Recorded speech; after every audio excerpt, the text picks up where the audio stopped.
ஒரு அழகான கிராமத்துல ஒரு பசுமாடு இருந்துச்சாம். அது பேரு ராமுவா. ஒரு நாள் ராமு கருப்பி கூட்டிக்கிட்டு வயலுக்கு போனாரா. ராமு சொன்னாங்களா கருப்பிட்ட, இன்னைக்கு வேலை அதிகமா இருக்கு, வேலையை சீக்கிரமா செய்ய அப்படி சொன்னாரா.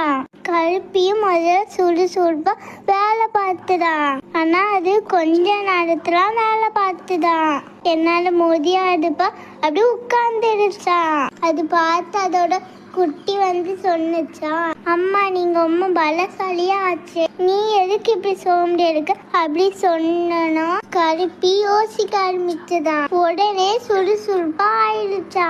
உடனே வேகமா வேலை செய்ய ஆரம்பிச்சுதான். அது ரொம்பவே சுறுசுறுப்பா இருந்துதான். அது சுறுசுறுப்பா வேலை பார்த்தனால ராமு கருப்பிக்கு இறையும் தண்ணியும் கொடுத்தாரா. கருப்பியா பாராட்டுனாங்களா. கருப்பி புரிஞ்சுக்கிட்டான். சோர்வு இருந்தாலும் முயற்சி செஞ்சாலும் அந்த வேலை முடியும், சந்தோஷம் அவளுக்கு கிடைக்கும் அப்படின்னு புரிஞ்சுக்கிட்டான். இந்த கதையோட நீதி என்னன்னா, முயற்சி செஞ்சா எதுவும் முடியாதுன்னு இல்ல. இந்த கதை உனக்கு பிடிச்சிருந்தா லைக் பண்ணுங்க, ஷேர் பண்ணுங்க. இன்னும் சந்திக்கிறேன். பாய்.